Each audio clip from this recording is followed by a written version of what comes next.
will complete 2 weeks of nationwide lockdown today. The government is bound to extend the lockdown period in the face of the announcement that we have entered the second phase in our fight against COVID-19. Meanwhile, the death toll from the deadly virus continues to climb at over 69,000 deaths, while the only silver lining being the recovery of over 262,000 cases. Good morning, I'm Sarah Sapsanama, and these are the top stories of the hour. Government fails to expedite tests for coronavirus despite experts terming it mandatory to contain the possible outbreak. Government authorities, including Health Ministry, remain ineffective. Far Western region reels under scarcity of essential medicines amid increased risk of coronavirus outbreak. Patients with chronic diseases the hardest hit. 43 Nepali migrant workers in Gulf countries test positive for the novel coronavirus. 5 deaths reported in the Nepalese community in the US. And global coronavirus death toll exceeds 69,000. Nearly 1.3 million infected, over 262,000 recover from COVID-19.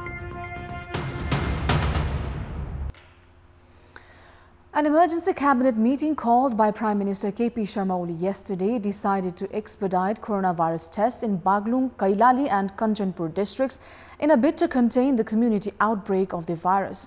However, the government lacks adequate kit to carry out rapid diagnostic tests to determine infections.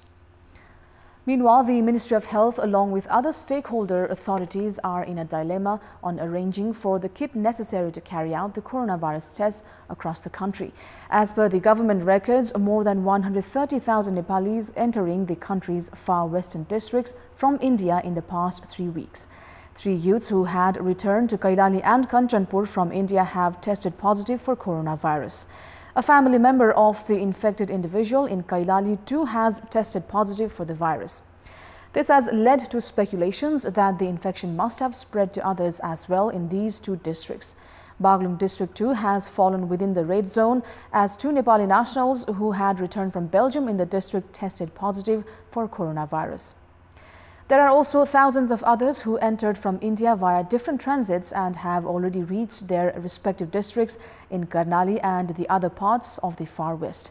This calls for an urgency to expedite coronavirus tests in the far western districts as well, which requires more than 100,000 units of testing kits. In case of any indication of infection, the individuals undergoing rapid diagnostic tests should also undergo tests via PCR machine. Meanwhile, there are only around 10,000 reagents required for the PCR tests available in the country. Experts have already stressed on the need of a widespread test so as to prevent further outbreak in the country. However, the continued sluggishness and confusion on part of the Health Ministry has cast doubts over the leadership of the ministry itself. Now, the nationwide lockdown imposed by the government in a bid to contain COVID-19 outbreak in the country has entered its 14th day today. While the government has said that it would tighten the lockdown amid rising number of coronavirus cases in the country, the test for the virus infection has, however, been moving at a snail's pace. The test for coronavirus has been sluggish in the far western region, where a large number of Nepalese recently came across southern border with India. Only around 150 individuals have undergone tests for the virus at Mahakali Hospital and Sethi Provincial Hospital, that too with the support of Nepal Army. Meanwhile, the government is also preparing to extend nationwide lockdown period.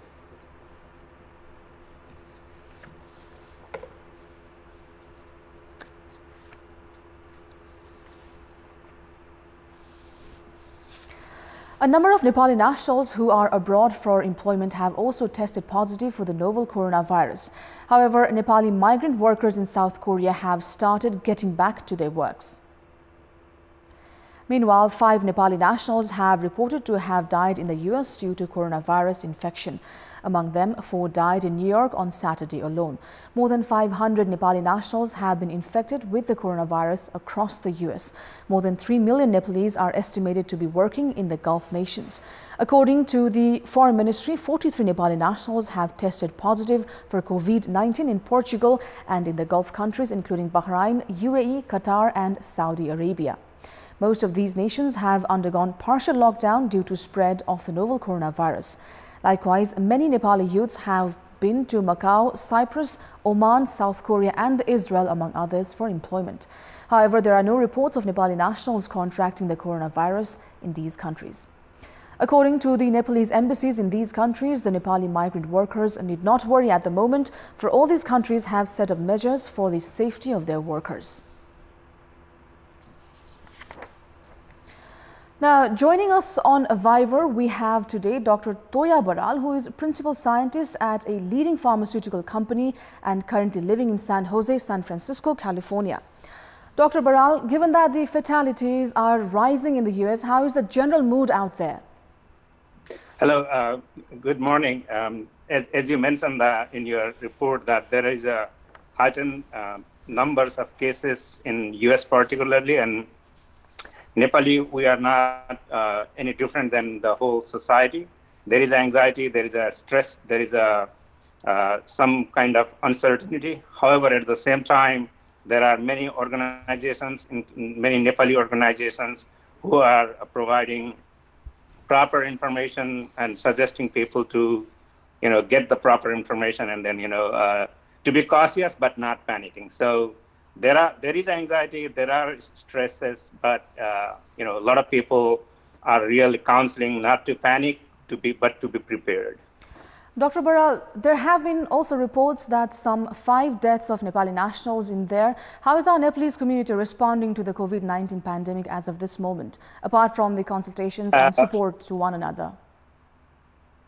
Yeah, thank you for this question. Actually, that's one of the major concerns. Until like yesterday, there was only one fatal case of the Nepali national.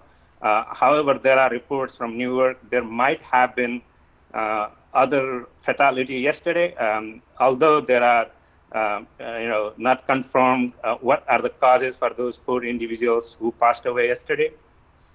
No matter what, the increased fatality and then overall in the whole society, and now Nepali also getting to that trouble, there are heightened concern. People are worried because it's in our community as well. That's why, as I said, all the organizations, all different Nepali organizations, all different Nepali nationals, mainly the medical people who work on the medical field, doctors, nurses, psychiatrists particularly also are providing some counseling by different means, different methods. So there is, again, as I said, there is a concern, there is a anxiety, there is a worrisome. However, at the same time, we are all trying to get through this with being united.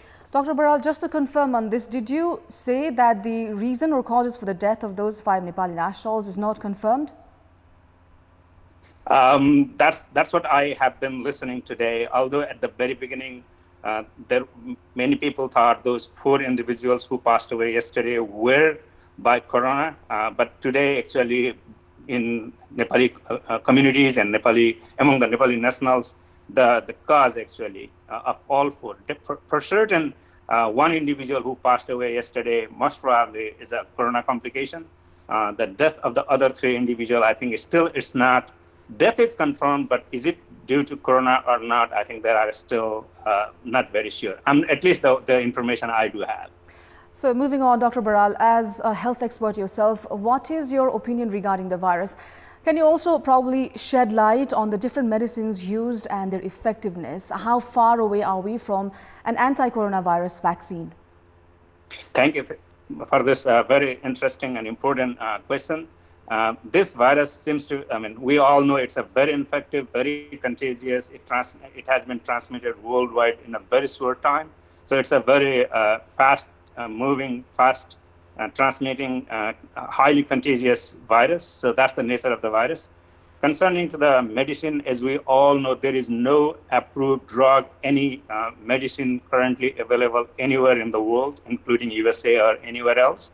Having said that, there are some medicines which have been used currently by different hospitals, which are under investigation. One of them, I guess most of your viewers have also heard about, is the medicine that has been used in past against malaria, hydroxychloroquine. And there is another one which is mainly used in USA and maybe I think in China currently, but not in other parts of the world. It's called remdesivir, which had been used in the past for SARS and MERS. But since this disease disappeared, this drug had not been gone further. Those are the two main drugs that are being currently used in some cases, although they are not approved, but from the empirical perspective or from some compassionate treatment, they have been used. There are many others which are in the pipeline. They are being tested. But since this is to be used in human beings, there are different stages it has to pass through. So these are the treatment. So these are two which are being currently used, and there are others from different companies on the way. As far as vaccine is concerned, that's a completely different scenario. That may take a bit longer than the drugs because medicines are given to the people who are sick, and even if there are a little bit of a side effect, that can be considered. However, vaccines are mainly to vaccinate the healthy individuals before they are sick. So that's why that needs to be much more longer time of evaluation. There are some vaccines which are promising at the early stage of the development, and those may take a little while. So I think we may have some drugs in the future, near future. However, vaccine may take longer. Dr. Baral, we have also been reading health reports of heightened immunity among Nepali people and even those in India due to the fact that people in our part of the world were vaccinated with anti-malaria vaccine. What's your opinion on this issue? So I think these are two things there. One is the observation that people have observed in different parts of the world that anti-malarial drug, not a vaccine actually, it's an anti-malarial drug, as I said, hydroxychloroquine. That had been, there are some observation that different hospitals have observed that works in some cases, not all, and it's not approved, as I said. That's why there is this, anti-malarial drug may work. However, considering to the vaccine, actually it's the BCG vaccine which is used against tuberculosis, and in many parts of the world, that includes Nepal, India, the BCG vaccine is a compulsory vaccine for the infant. So most of us are vaccinated, and there are some reports that in those areas where the people have vaccinated by BCG as a compulsory vaccine, the case rates or the infection rate compared to the other area like Europe and North America where the anti-tuberculosis vaccine is not compulsory, the case rates are at least 10 times different. So, but again, these are the observation, that those are the numbers that people, when they looked at it, why some parts of the world are having more cases than the others. It's not a thorough study. It's not a study to determine whether actually the BCG vaccine protects the COVID-19 or not. This kind of a study has not been done. As we know, this virus has been known only for 3 or 4 months. However, looking back, those people who, those areas where there are vaccines, like vaccinated, like India, Nepal, that area where the BCG is was a compulsory and it's a compulsory, the infection rate is low. So there are this hypothesis ongoing. Maybe BCG has provided some kind of immunity. This is the observation, but there is no strong evidence-based finding about that. Dr. Baral, somehow the South Asian nation seems to have more or less controlled situation at the moment. What do you think of the chances that it might get worse in countries like India and Nepal? So this is a very interesting question and very interesting point to say. We have seen in some parts of the world, as you just mentioned, like Korea and Taiwan and Singapore, they have controlled it very nicely compared to other countries. Still, I think there is not much, there are very many, sorry for that, hypotheses why that might have happened. So looking into those countries, if there is as I mentioned, the BCG vaccine, the anti-malarial drug, living style, lifestyle, if all those things are there, maybe there is we may follow the path of a Korea or Taiwan. However, there is no numbers or no certainty about that. Since in Nepal we have just seen few cases, I'm not sure how it would last.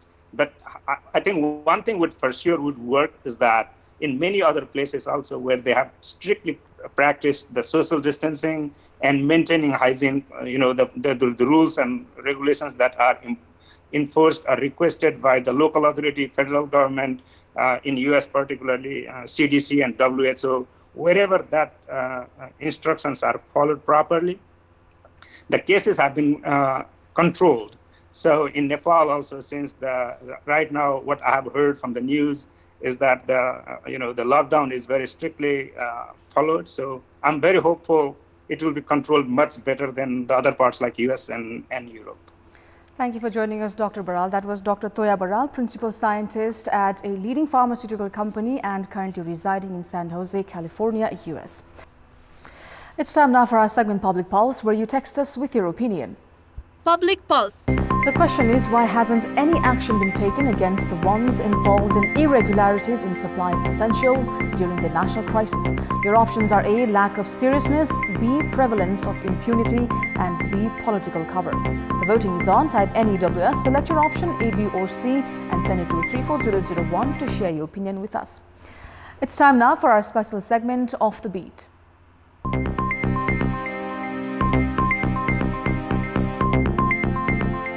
The Sethi Provincial Hospital sent swab sample of a 34-year-old man from Thangari for testing at National Public Health Laboratory, who was admitted at the hospital on 24th of March following the complaint of fever. However, the man and the hospital administration came to know his test report through the media and social networking sites later.